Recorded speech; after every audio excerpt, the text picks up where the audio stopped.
All right.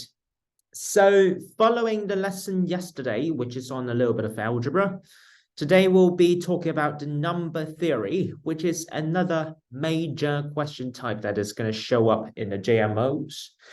So I would say every year there's going to be some number theory questions in section B. And then basically, I've never seen any other question types of number theory problems that is harder than what I'm talking about today. So today I'll be doing a pretty much general and all-rounded conclusion on all the number theory question types. And hopefully you will be able to get around all the information you need and check whether there's any question types that you haven't learnt about before. Because if you are mastering each of these question types in number theory, that's at least one question from the 6 in section B. And you know, if you get around 3 to 4 correct, you will definitely get an award for that. So that being said, it means that if you're learning number theory well, that's at least halfway through your medals already in the JMO. All right. So let's get started with the number theory problems. First of all, let's take a look at one question from last year. That is pretty much an all-rounded number theory problem. So basically, what are number theories? Number theories are just basically looking at the property of the numbers, and we are trying to manipulate the numbers according to their properties. So last year's question, it's actually pretty simple if you think about it. It says that we have descriptors even, factors of 240, multiple of 3, odd, prime, and square to be placed in some order, and as row and column headings around the grid in these positions. So basically, we can try to ignore the second question first. And it says that the digits 1, 2, 3, 4, 5, 6, 7, 8, 9 are to be placed in the empty cells inside the grid such that each of them is satisfying the relevant row and column headings. If you think about this question, it's actually pretty easy. Because first of all, we can definitely see some of these statements which are in contradiction with each other, right? For example, even and odd, they are contradictory. For example, prime and square, they are also contradictory. So it means that if they are contradictory, they can't appear, like they can't have one of them in the rows and one of them in the columns. Otherwise, it means that there's going to be an intersection between a row and a column, which must satisfy both requirements, right? So it means that if even is in one of them, odd is in the same, like if even is in a row, odd is also in the row. If prime is in a row, then square is also in a row, right? So it means that they belongs to either both rows or both columns. And now if you look at factors of 240 and multiples of 3, it seems that it can go anywhere it wants. Well, not really much like Sudoku, but then you need to realize that a number cannot be even and odd at the same time, right?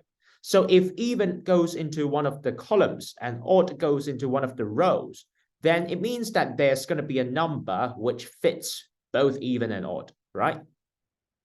Which can never happen, which means that even and odd both belongs to the columns or the rows, right?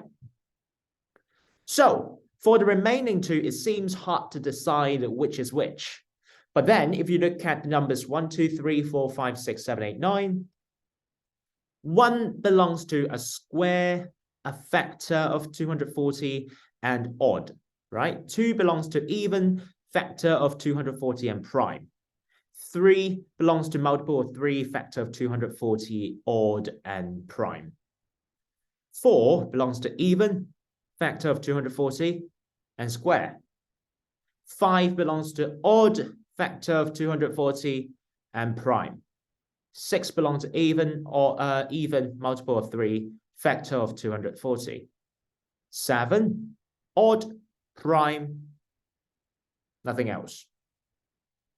So it means that, well, 7 must be at the intersection of odd and prime.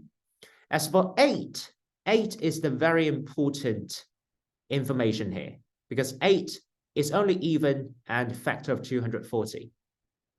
So it means that factor of 240 cannot be in the same direction with even and odd, because otherwise the 8 can't be put anywhere else. So the 8 must be put in the intersection of even and factor of 240. All right? So that's the special thing about 8. So it means that 240 should go with the same direction with prime and square, where even, odd, and multiple of 3 should go into the other direction. So we have even, odd, multiple of 3, prime, square, factor of 240. Right? And then we know that the even and the factor of 240 is going to go to 8. And then, as we said, the 7 must be prime and odd. And then for the remaining, we just need to, well, just try it out one by one. So we can see that 3, 6, and 9 are the only 3 multiples of 3. So they should all go into the row C, right? And 3 is the prime, 9 is the square, 6 is the factor of 240. And then we have crossed these out as well. So for the remaining, we have only got 5 and 1. So 1 is the square and 5 is the factor of 240 in the odd row, odd column. And finally, we have 2 and 4, which 2 is the prime and 4 is the square. So you can see that there's actually just one way to put these in once the rows and columns are fixed. But then there can be different arrangements for the rows and columns. So you just need to do a little bit of permutation there. So there will be 3 different orders to order the rows, 3 different orders to order the columns or the rows, and then 2 different choices to swap them. So 2 times 3 times 3, that is 18 ways in total. Okay, but that's the counting part of it. So that's not that important, basically. Hello again, Chow Chow. Why are you here again? Go study your exam. Yeah, sure. All right. So that's an overview about everything, but we still haven't started talking about any of these solid contents today. Oh, you finished your revision. That's nice. Good for you. So now we are trying to begin to talk about each question types. So this is the key part of this lesson, okay? So let's start. First of all, place value. So do you remember this question that we did yesterday? This question that we did yesterday? Another 2022 question. So this is also related to number theory, like the place values. So yesterday we didn't talk about it really in depth, but then the thing is, just for any number, say ABC is a 3-digit number, you can break it down according to the place values. We know that's the hundreds, that's the tens, that's the ones, right? So the ones, in the ones place, every 1 will represent 1. So the C would have a value of C. In the tens place, every 1 will represent 10. So the B represents 10B. In the hundreds place, every 1 represents 100. So the A is 100A. So by breaking each digit up and rewriting it as the values, it's how it works for the place value analysis in number theory questions. So how does this apply? Well, just like yesterday, we may do 10A adding B, 10A adding C, 10C adding D, and 10B adding D for each angle, right? That's how we can break it down into the expression in terms of unknowns, instead of just some vague expression of two-digit numbers, such that I can list an equation according to that. Or if you want some more pure place value questions, well, that's going to be more ancient. So I found one in 2001 and I found one in 1999. So yeah, let's take a look at it. First of all, if I want a two-digit number which are equal to the product of their digits plus the sum of their digits, you can just write this two-digit number as AB. Yeah. And the product of their digits, well, this AB is going to be equal to 10A adding B, of course. The product of their digits is the real AB. So that's A times B. And the sum of their digits is A adding B. So in section 1, it means that 10A adding B is equal to A times B adding A adding B. So of course we can cancel the B out, which means that if you extract the common multiplier A, you have 10A equals to A times B adding 1. So we can cross out the A again, which means B adding 1 is 10, which means B is 9. So whenever B is 9, this is going to work. All right. Come on, what are you doing in the chat? A little bit of discussion there. So it means that all the other two-digit numbers includes 19, 29, 39, 29, 39, excluding 49 to 59, 69, 79, 89, 99. All right, these are all going to work. And then the second part of it, you're just going to prove that no three-digit number has the same property. So you can write 100A, adding 10B, adding C. And let's say that's equal to A adding ABC, A times B times C, adding A, adding B, adding C. So now it means that 99A adding 9B is equal to A times B times C.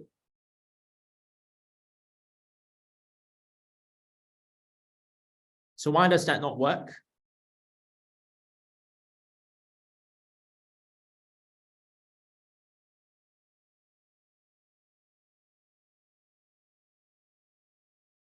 You see, why does that not work?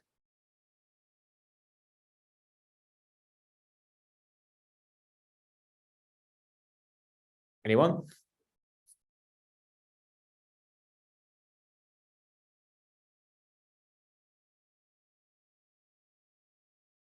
Because A, B, and C are all digits, right? So it means that A, B, and C are all less than or equal to 9.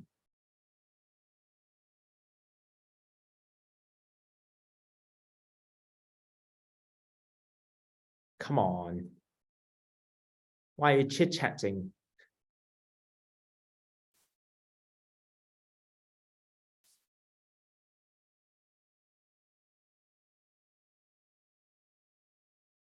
So the thing is, if I have 99A adding 9B, that's going to be greater than 99A,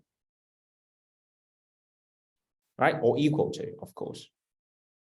But then 99A is greater than 81A, definitely. But the maximum of ABC is less than or equal to 9 times 9 times A.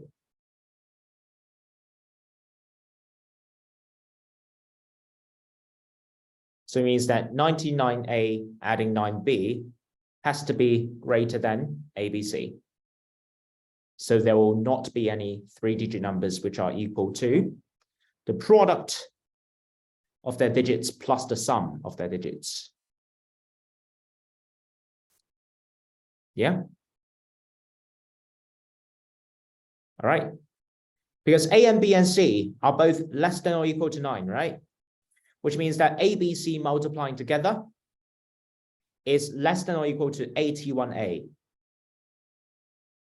But then 99A is greater than 81A. And 99A adding 9B is greater than or equal to 99A. So they can't be equal. They can't be equal. 99A adding 9B is greater than ABC. All right.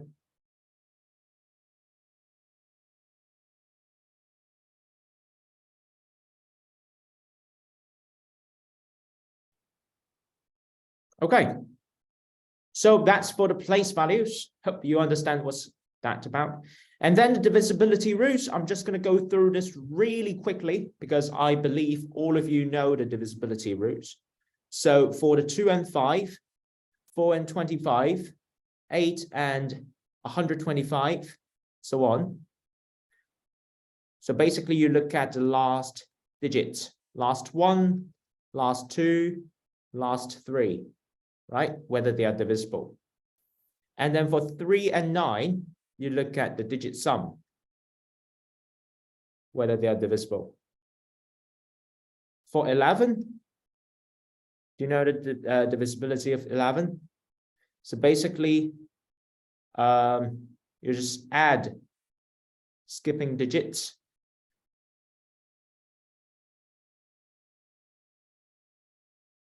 Find their sums.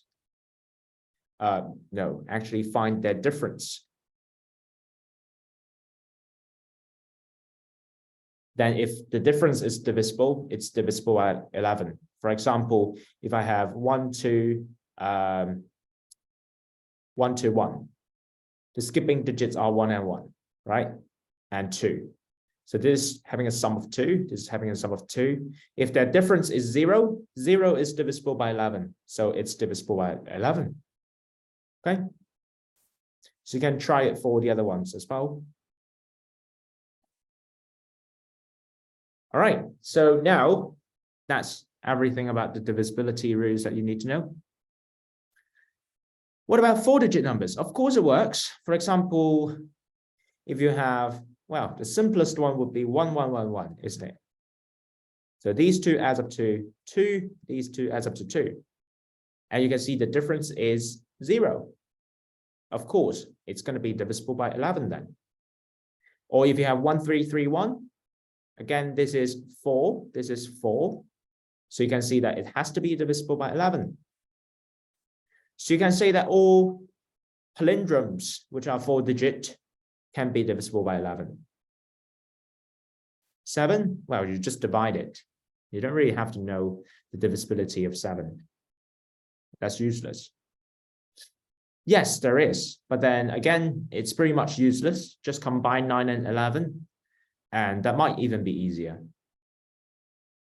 So they will also test questions related to divisibility, which are essentially just a gift to you if you ever encounter these questions. For example, like this one is 2013 B5. Can you believe it? Like you're putting these kinds of questions in B5.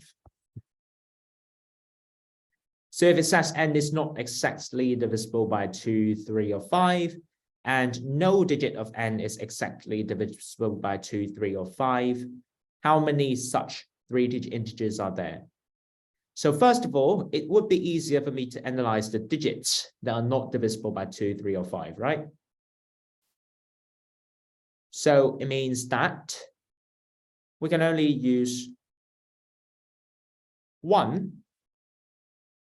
or not 2, not 3, not 4, not 5, not 6, 7, not 8, not 9, right? So only 1 and 7 are allowed. And then you can just use this to cross-check with condition A, which n is not exactly divisible by 2, 3, or 5.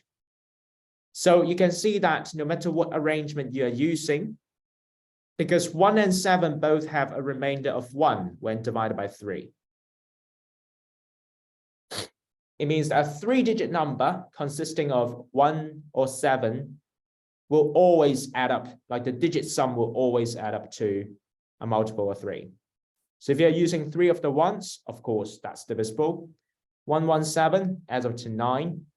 177 adds up to 15. 777 adds up to 21. So all of them are divisible by 3. And it doesn't really matter how you arrange them, basically. So the answer is 0. No such integer. All right.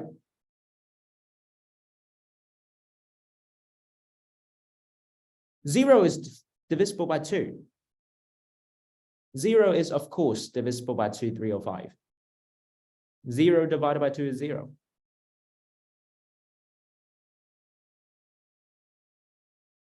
Yeah, 0 is divisible by any number. Like, we can't divide something by 0. We can't divide something by 0, but then 0 is definitely able to be divided by other numbers. And whatever you divide into 0, it's always going to be 0. Right? Yes, of course. 0 is divisible by 2. What about 1? Of course, I can use 1. So only 1 or 7. Yeah. No, Anthony, that's the right, that's the wrong notation. That is 1 divided by 0, not 0 divided by 1. So numbers can't be divided by 0, but 0 can be divided by other numbers. No, 0 over 0 is undefined. It's not 1. It's undefined.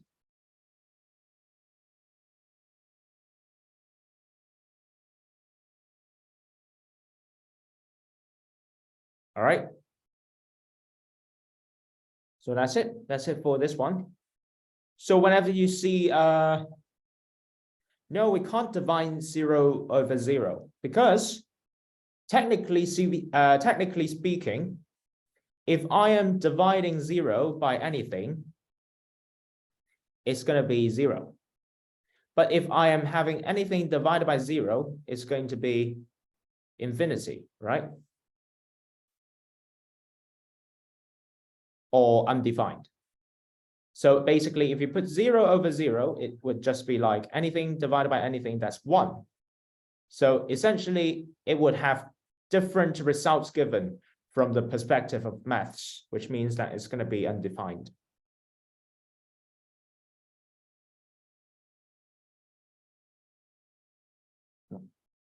What are skipping numbers again? So basically, skipping numbers means if you have a number like that, you're just taking A, C, E as a group, B, D as the other group, add them up, and find their differences. Does it make sense? If the difference is divisible by 11, then the whole number is divisible by 11. Okay? 0 is divisible by 11. What is 0 divided by -1? It would still be 0. 0 divided by anything is 0.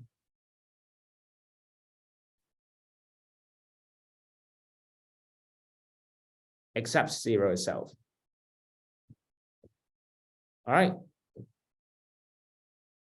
So that's it for the divisibility part. Yes, it is divisible by any number. It's always 0. Okay. No worries. And the next part of it is about prime factorization. Basically, I believe you all know what prime factorization means. It means breaking down a number into its components, like the prime factors only. All right. So basically, you're just going to have, well, there's nothing more I would say about it. Just break a number down into its prime factors only, multiplying together. For example, 12 is equal to 2 times 2 times 3. That's prime factorization. But then one of the very important prime factorization you can try to remember is 7 times 11 times 13, which is 1001. And well, for example, 3 times 37 to be 111. These are kind of those important ones. Whenever you see these patterns, you're going to be able to find it. There's no prime factorization of 1. Come on.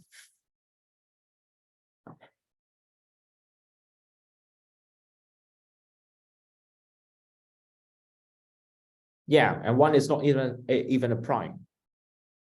Of course, whenever we are trying to use prime factorization, I need to make sure that I'm doing it to a composite number, right? Like if I'm doing it to a prime number or a non-prime, like or 1 or 0, it would be meaningless.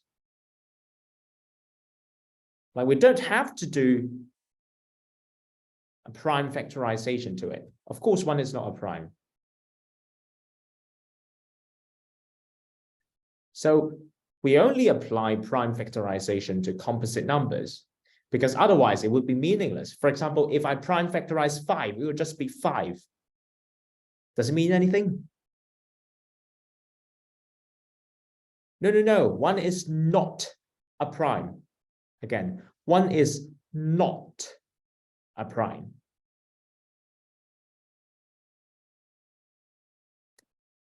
Okay. So basically, sometimes in these kinds of questions, we can also use prime factorization technique. For example, question number 16, or B6, basically, in 2017. I'm pretty sure you have seen this question before. It says that this number is divisible by 1 to 17 exclusive. So what we can do is try to first write numbers from 1 to 17.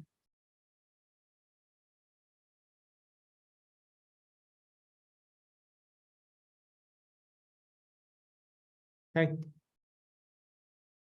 And then we realize that B has to be 0, right?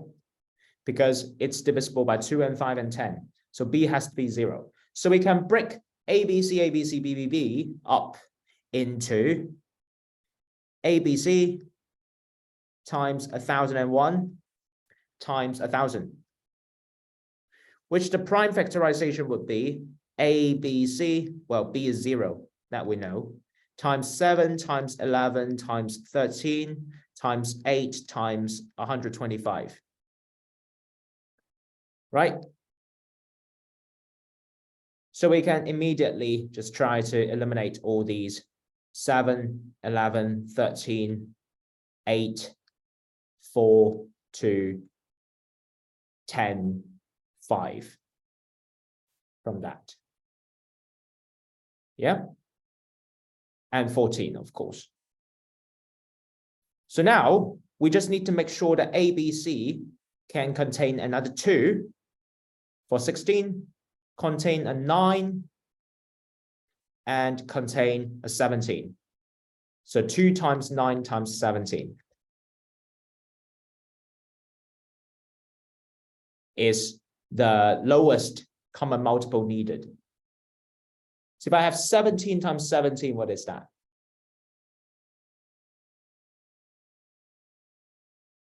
It's going to be, wait, my brain is stuck for a second. 289. Is it 289? Yeah, I think so. And then 289 adding another 17, that's going to be 306.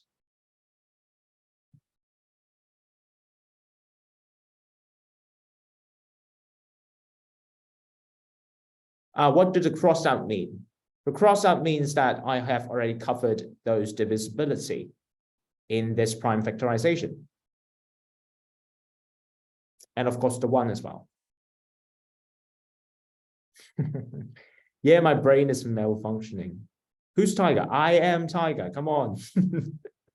Well, I should have introduced myself to you in the first place, but sorry, I didn't.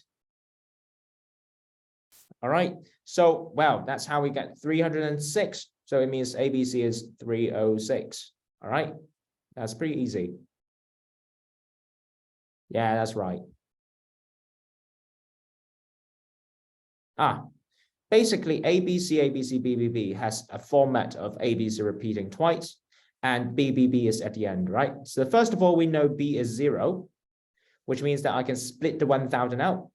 And then because ABC is repeating twice, it means that it is multiplying 1,001 by ABC. So that's how I can split ABC from 1,001 and 1,000. 1,001 becomes 7 times 11 times 13. 1,000 becomes 8 times 125.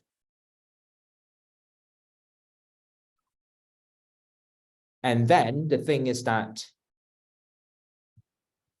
how do we know B is definitely 0? Because this number is divisible by 1 to 17 inclusive, which means that it is divisible by all these numbers. If it is divisible by 10, then of course it ends with a 0, right?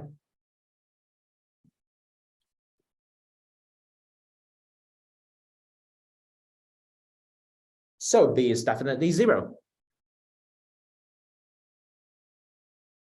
Okay, so that's how you can apply the prime factorization to solve problems. And next on, we'll be talking a little bit about the number of factors. The number of factors has not been seriously tested in the JMO, but I thought it would be good to know. So basically, the number of factors is based on the prime factorization. For example, let's take 12 as an example again. We know that 12 is 2 squared times 3, right? So the number of factors can be found by adding 1 to each power number and then multiplying them together. So it means 12 has 6 factors. Right?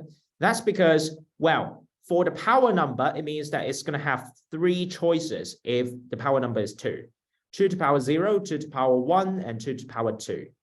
For 3, it means that it has 3 to the power 0 and 3 to the power 1, 2 choices. So we are just doing a little bit of combination there to find 3 times 2, which is 6 factors. All right? And if it has more, why is it adding 1? Okay. So basically, I have 3 choices of the factors of 2 I'm taking.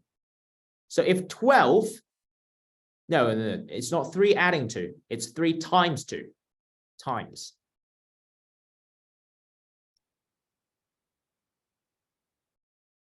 So if I have 2 to the power 2, it means that I can choose no 2 in my factor, 1 of the 2's in my factor, or 2 of the 2's, which are 1, 2, and 4, respectively, right? I can choose no 3 in my factor, or a 3. So I have 1 times 1 equals 1, 1 times 3 equals 3, 2 times 1 equals 2, 2 times 3 equals 6, 4 times 1 equals 4, 4 times 3 equals 12. So these are all the factors I have for 12. Right?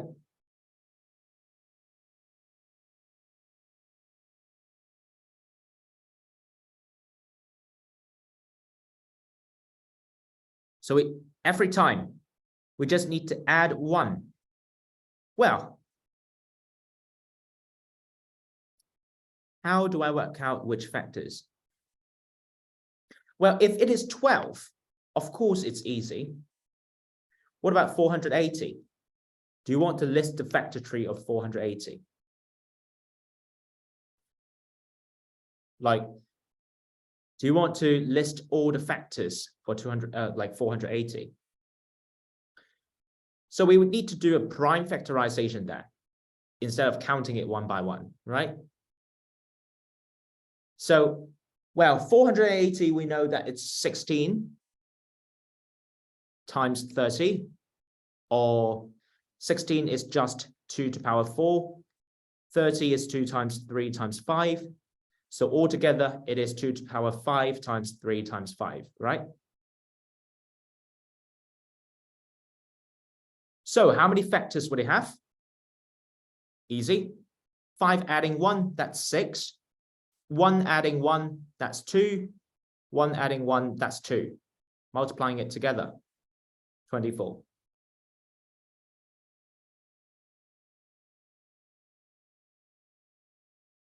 See?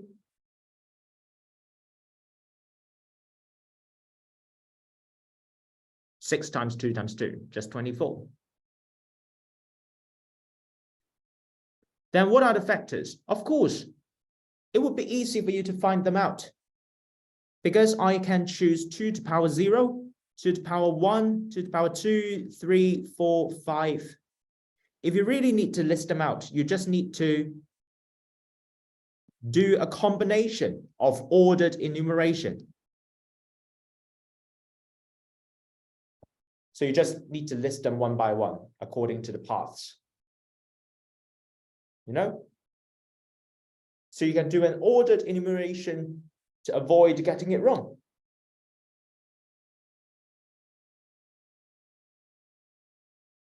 Well, thank you. So this is a very useful method to help you find the number of factors. You might be able to use it if it ever comes up. I've never seen it coming up in the B section of the JMO, but who knows, right?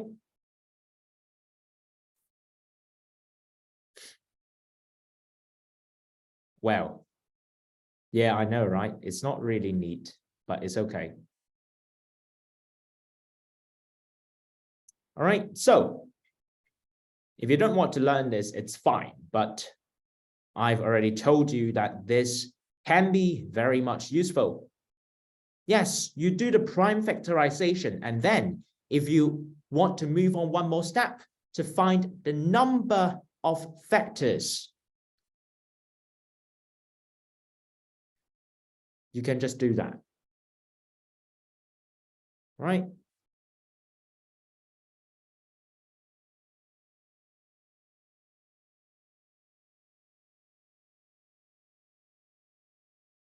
If you have 2 to the power 2 times 3 to the power 1 times 3 to the power 1, that's going to be equal to 2 to the power 2 times 3 to the power 2. Of course, you're combining them. Why are you splitting it out? So that is not proper as a writing, okay? Of course, you're combining them.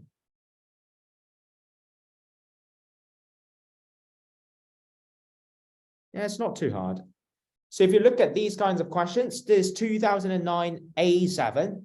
So this has happened, all right? This has happened. But then you can also try to enumerate it one by one, given that small scope of it. So it says that Dean runs on the treadmill for 30 minutes to keep track of his mind, well, to keep his mind active as well as his legs. He works out what fraction of the total time has passed at each half minute and minute, which means every 30 seconds, right? So how many times is he doing that? Basically, if I take 30 seconds and put it over 30 times 60, it means that it's 1 over 60, right? Which means that he's done it 60 times. And it's asking you how many of the results can be expressed in the form of 1 over n, where n is an integer greater than 1. Which means that you're just looking for the number of factors that 60 has, because it's doing it 60 times, right? So 60 is equal to 2 to the power 2 times 3 times 5. And the number of factor, 3 times 2 times 2, which is 12 factors. but it has to be greater than 1, which means that 60 over 60 doesn't count. So you need to remove 1, and the answer is 11. Okay.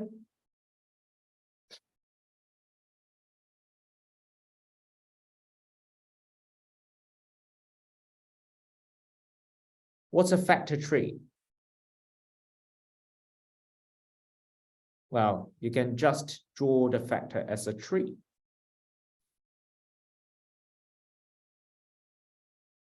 Whichever you like, whichever you like. I mean, as long as you can get the correct answer. Yes, exactly. We are just trying to find out the prime factors and use the prime factorization expression to find the number of factors, basically.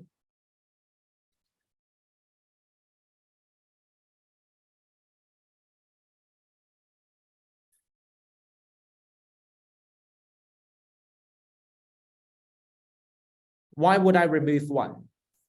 That's because it says that n has to be greater than 1, right? So it can't simplify to 1 over 1, which means that I can't have 60 over 60 as one of my answers. Does it make sense?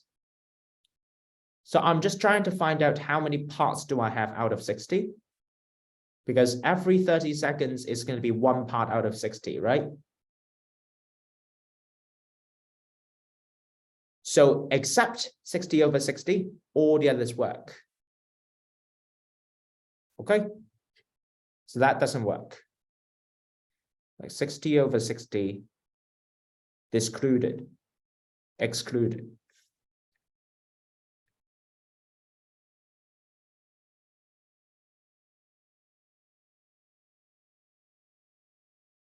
All right. So next on, we are just going to talk about the remainder properties or the Chinese remainder theorem. This might work, like this might serve a purpose, or it might serve some questions as well. So first of all, let's talk about the remainder properties. So if you have A divided by B having a remainder of C, D divided by B having a remainder of E,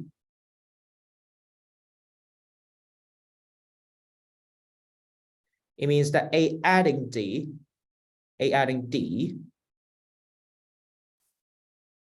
divided by B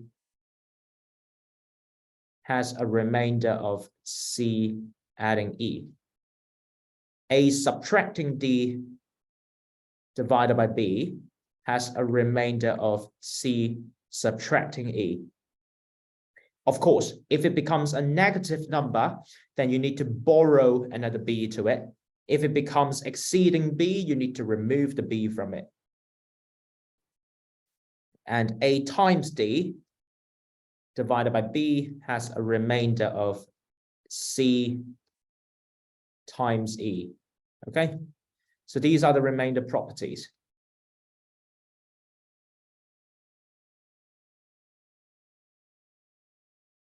And for the Chinese remainder theorem, it means that if I have multiple numbers giving the same remainder,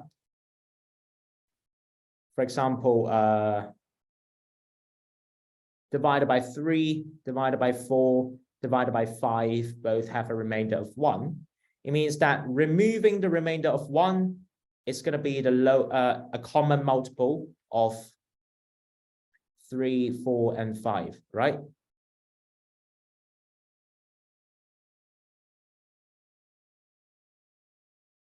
Let's say n.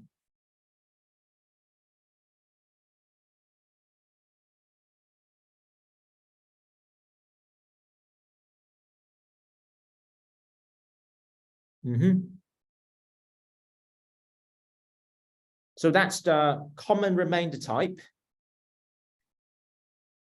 And of course, if it is too big, if C times E is too big, then you just remove some B's from it and see what you have remaining. The dot means multiplication, multiplying, okay?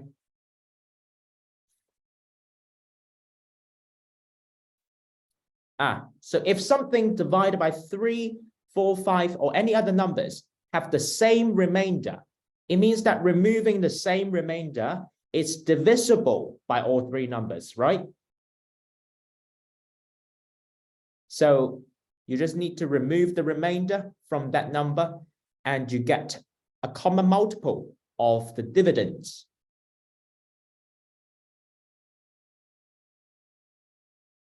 Oh no, the divisors, sorry.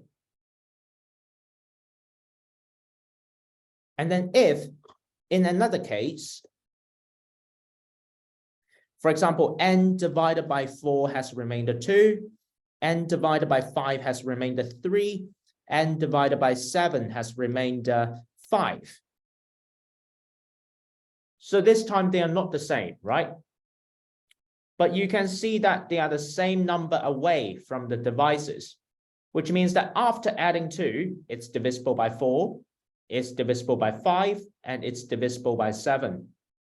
So it means that the number adding the supplement of the remainders is going to be a common multiple of the divisors.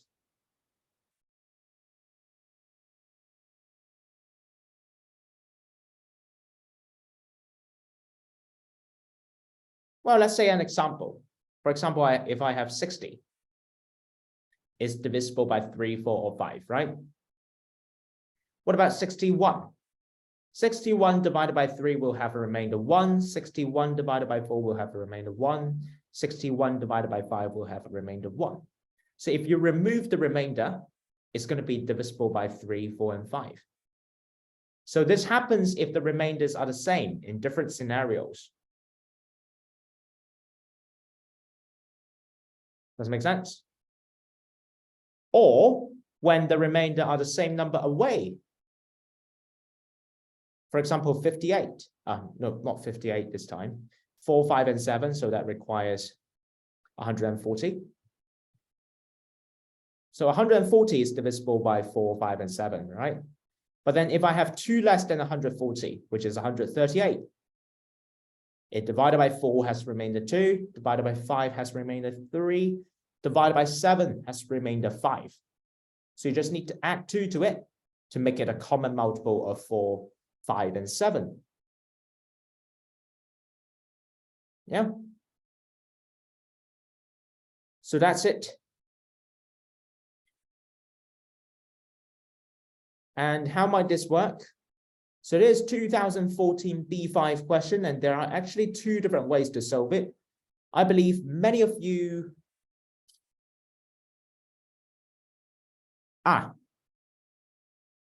it's pretty easy. For example, let's think about one of them first. If a number divided by 3 has remainder of 1, so that number removing 1 will be divisible by 3, right? For example, 10 divided by 3 has remainder 1. If I remove 1 from 10, it's 9 divided by 3 will have remainder 0. So it's divisible. You just duplicate it 3 times, apply it to the other 2 numbers, and it's going to be the same outcome.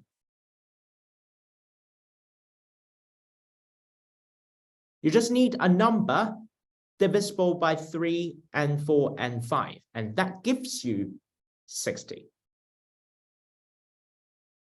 Yeah. All right. So this question is pretty famous. I believe many of you have seen it before. So the official solution of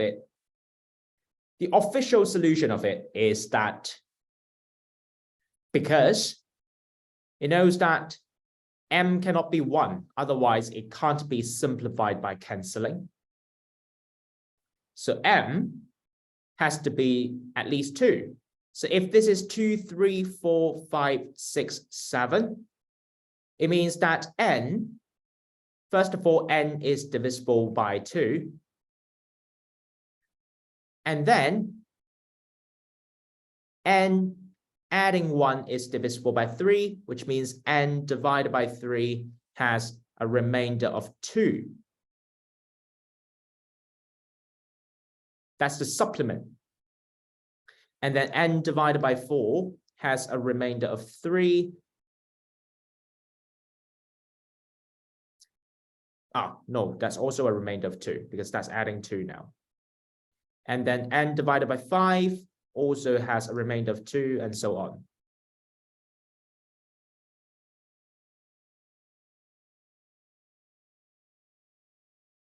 So in the end, you will see I need to find an even multiple of 3, 4, 5, 6, 7. And 3 times 4, that's 12. 12 times 5, that's 60, which includes the 6 already. 60 times 7 is 420. So it means that n is having a remainder 2. So it's 2 more than 420. So it means n is 422 when m is 2. So that's the official answer, which I think might be a little bit hard to think of, but then because the official answer is related to the Chinese remainder theorem. So I think it's worth talking about the Chinese remainder theorem. And personally, I have another method which is easier to understand than this one, which is if you have m over n, adding 1, adding 2, adding 3, adding 4, adding 5, for both the numerators and the denominators. So first of all, if m and n, let's say if m and n are both even, it can be simplified by cancelling, right? Because what the official solution has a bug in is that it's assuming that all of the simplifications are divisible. But even if it is not completely divisible, it can also be simplified, right? For example, if I have 4 over 6, it is not divisible, but it can be simplified into 2/3. Yeah. So it means that it's not necessarily that case. So starting from there, first of all, I need to think about, I need to construct a simple way to analyze this problem. If I have m over n, which they are both even, it means that I can make sure that these two are having even numerators and denominators as well, right? So m plus 2, m plus 2, m plus 4, m plus 4 are all even, such that I know they can be simplified. Now, what else do I need? I just need m and n to be multiples of 3 and 5 as well.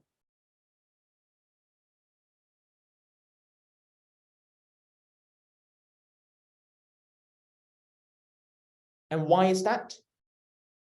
Because if m and n are divisible by 3 and 5, it means that m adding 3 over n adding 3 and m adding 5 over n adding 5 must also, so m adding 3, m adding 3 are divisible by 3. M adding 5, n adding 5 are divisible by 5. So now I just need to test m adding 1 and n adding 1. All right. So basically, now all I have left to do is to find out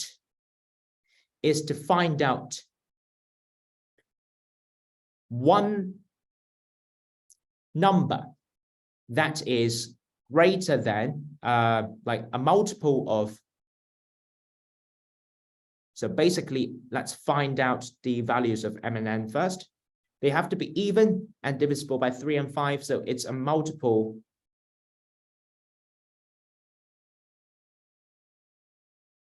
of 30. Now I just need to make sure that I am finding a number m adding 1, which is a composite number, and I will be able to simplify it. So 31 is not, 61 is not, but 91 is. 91 is equal to 7 times 13, right? So if that is divisible by 7, it means that I am able to add 7 of the 30s to it to make the denominator. So it means that m can be 90 and n can be 300, such that 301 has to be divisible by 7 as well, because they have a difference of 70. So we have 90 over 300, 901 over 301, 92, 91 over 301, 92 over 302, so on. So they are all divisible, okay? So this is the analysis according to the lowest common multiples. All right.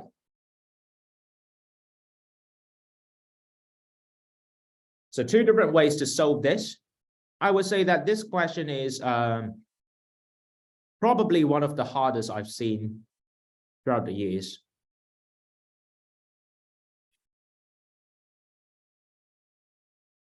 And then lastly, I don't have any sample questions, but then I'm going to talk about a little bit of the properties of square numbers.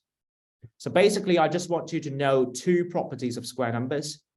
First of all, they have even powers for prime factorization for apparent reasons.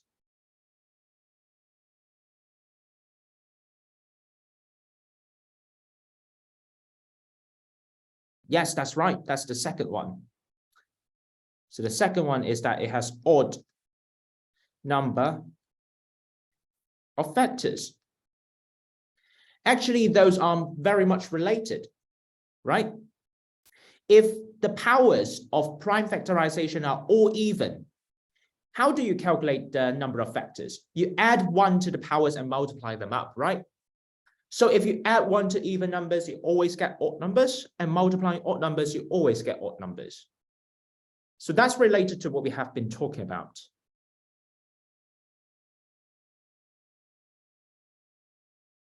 Right? For example, let's say, what do we have?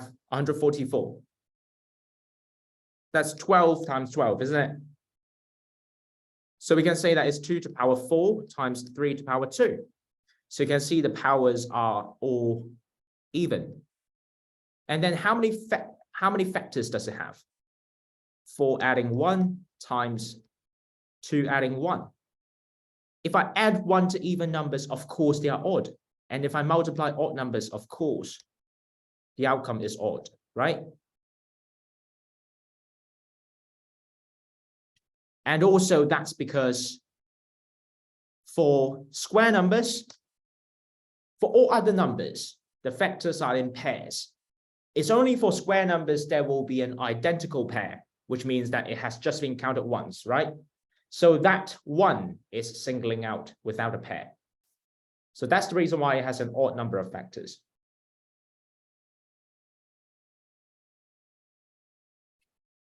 Okay. So that's everything for today. If you find this session easy, if you know everything about this lesson, then probably you will be able to get the number theory question right in the JMO, which is a good thing for you. That's already halfway through your medal. Your back hurts. Well, me too, you know, like sitting for a long time does hurt. What is my name, Tiger?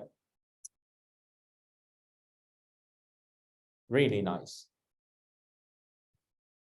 How many points for a medal? Well, it's different every year. It depends on the paper and it depends on you.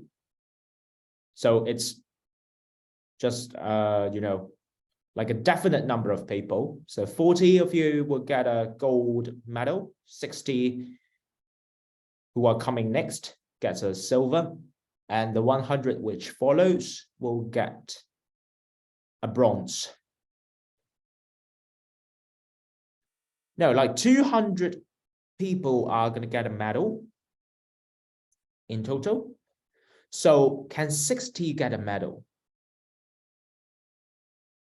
Do you mean 60 marks?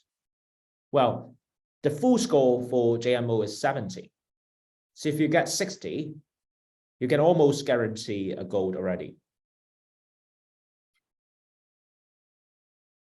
Have I done the JMO? No, I haven't.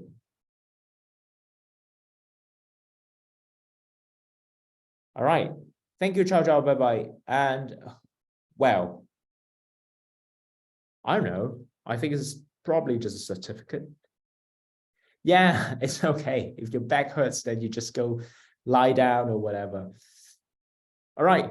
So that's the end of today's session. If you have any questions, please feel free to ask me about it.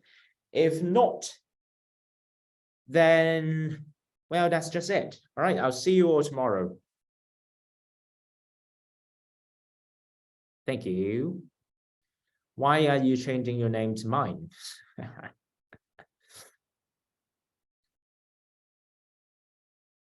Yeah.